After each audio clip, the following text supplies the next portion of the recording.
from the sky. Hey yo, this is Primate Rhyme for Primat City TV, hanging out with Smif-n-Wessun. What up, guys? What's happening? What's happening, baby? We feeling good. My PNC birthday, by the way. You know what I mean? So this is a special event. Yes. You know what I mean? Partners in crime birthday. Already, man. Word up. Congrats. Gemini. Salute greatness. Let's go. I'm ready. Smif-n-Wessun is a combination of two. So me and Tech, that's his real name, by the way. Steele, that's my gang name, my own, you know. But nah, man, I think what it represented for us, you know, in hip hop, we take a lot of different words and we do plays on words and phrases and stuff. But Smif-n-Wessun just had a nice ring to it for us. Like when you say Smif-n-Wessun, it just sounded like one thing, but we know it was two. So we were like, wow, you know, that would make a nice name for us because we was always tight, we was always close already. You know what I mean? And then Tech and Steele, it just made it more iller that our names were Tech and Steele. You know what I mean? So some things happen like that. It's like nature. All right. So tell us about the problems you had with that name, Smif-n-Wessun, and why you took on the name Cocoa Brovaz during the period when you were not allowed to call yourself Smif-n-Wessun. What was your original crew name? We was always Smif-n-Wessun. You know what I mean? Before Bucktown came out, we sat in our high school and we was like, you know what? We're Smif-n-Wessun. You know, so when we had the opportunity to start rhyming, we used that name. And we also had, Cocoa Brovaz was another name that we played with because we was always known for bringing the cocoa bud, the chocolate. You know what I mean? That was our thing. We would always bring that to the session. As far as the name, the problem with the names, I think it was I say a young time for hip hop with marketing, mixing marketing, because as you can see now, it's a lot of big corporations are using hip hop, cross branding with hip hop now, and it's not too much how it used to go on now, where they would come down on the smaller companies. I think that's what was happening then. Now it's more opportunities, and we're just, you know, back to the grill again, back to our original state, and it feels great.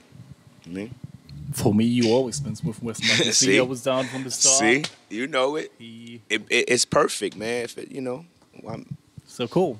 Your first appearance was on Black Moon's 1993 album "Enter the Stage." Yes, sir. And you were on the tracks Black Smif-n-Wessun and "You the Man." Would you tell some about that, please? Well, Black Smif-n-Wessun, that title track came from, I think we were sitting in a limo one night right after a Black Moon show.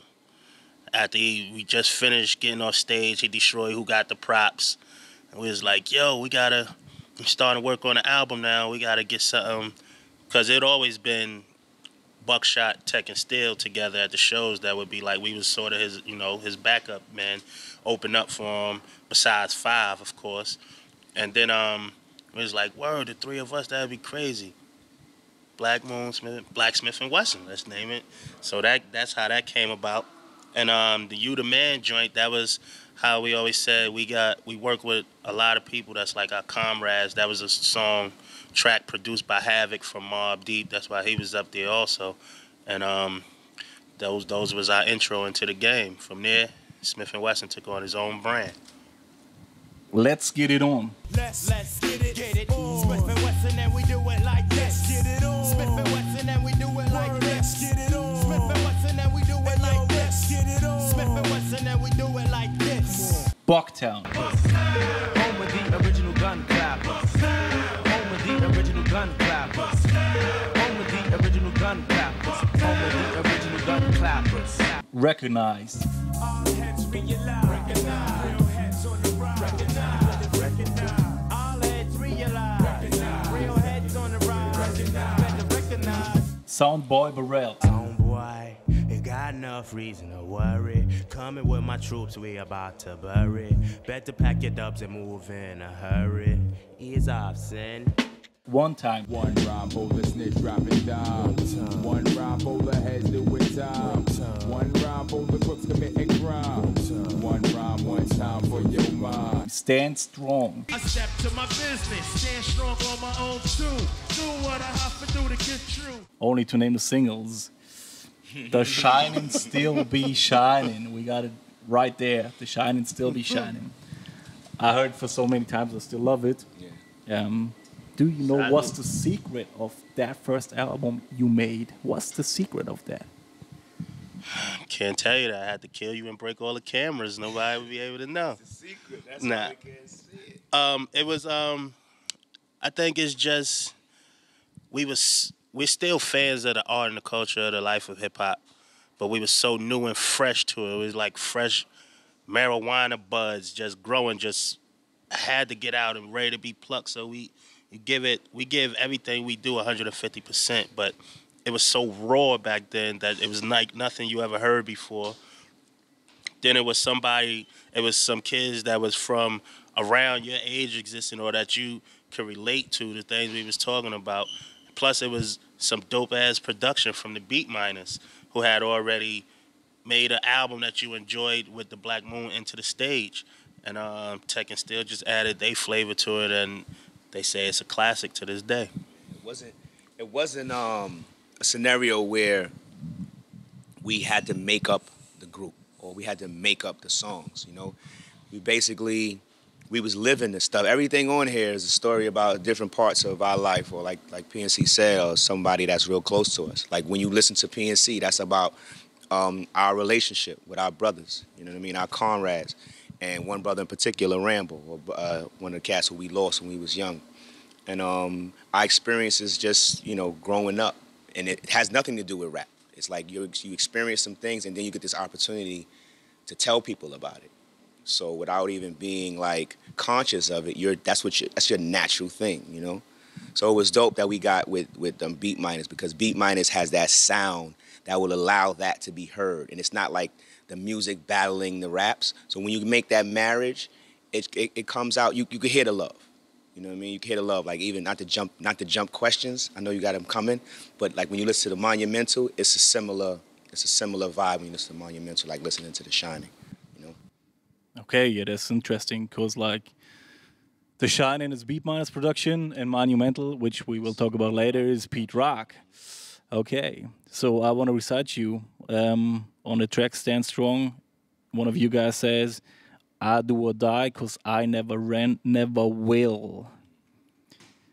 Would you say that you have always been able to stick to that?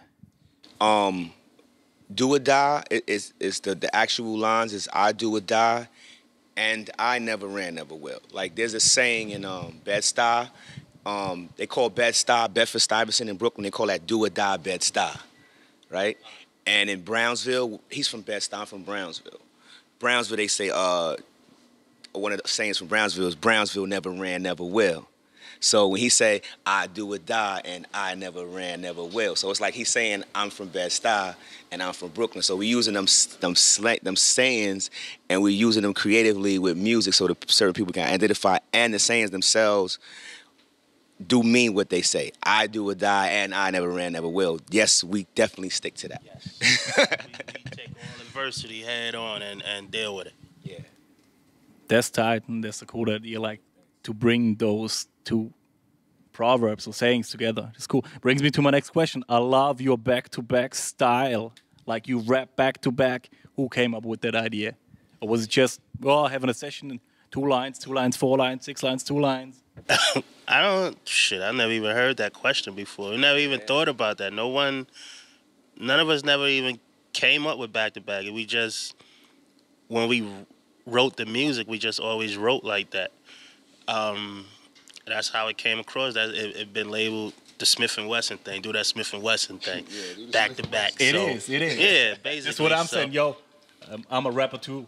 Yo, let's try to do it like this. Like, let's do like Smif-n-Wessun. You do 2 lines, I do 2 lines, and I spit 4, you spit 2.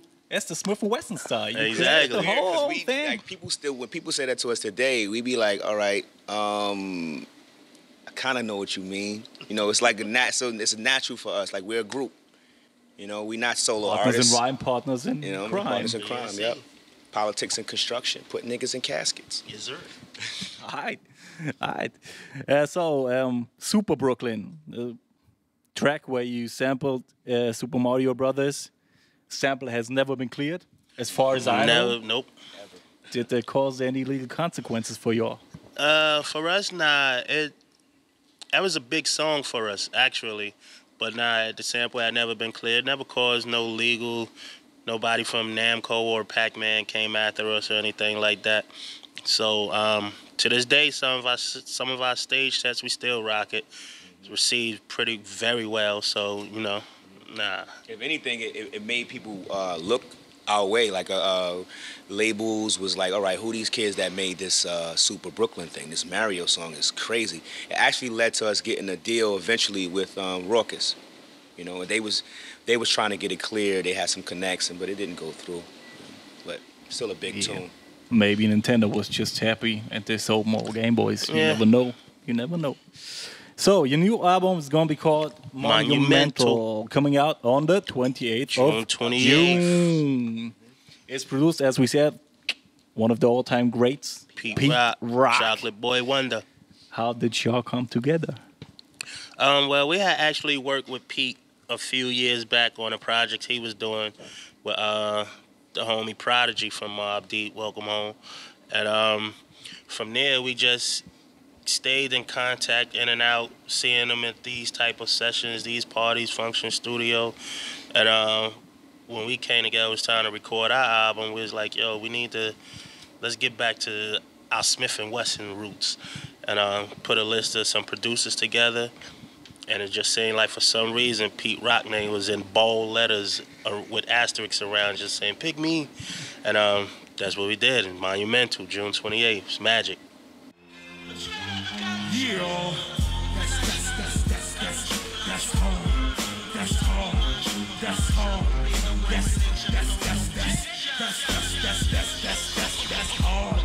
That's hard. That's hard. Yo, check it out. I remember when the bars was hard. Now rap cats play guitar, singing songs from broad. Say what? She followed the stars, said she wanna be a Barbie doll, Nicki Minaj. Ow, ow. No reason to rush. When you hear that kind of sound, won't be no applause. I don't need no bodyguard, but my body is God. Body everybody that's in your squad. The bottom line is my signature. You're miniature, you're a caricature. I don't listen to y'all, rather listen to Sean. He told me fuck rap and get the missiles and bombs. Yeah. Don't get involved with niggas rips in the song. I don't battle rap, rat-a-tat, middle of war. The stripes and bars cover the stars. General Stonewall, Clone Fall cover the palm. And that's hard. And that's hard. And that's hard. And that's hard. Salute.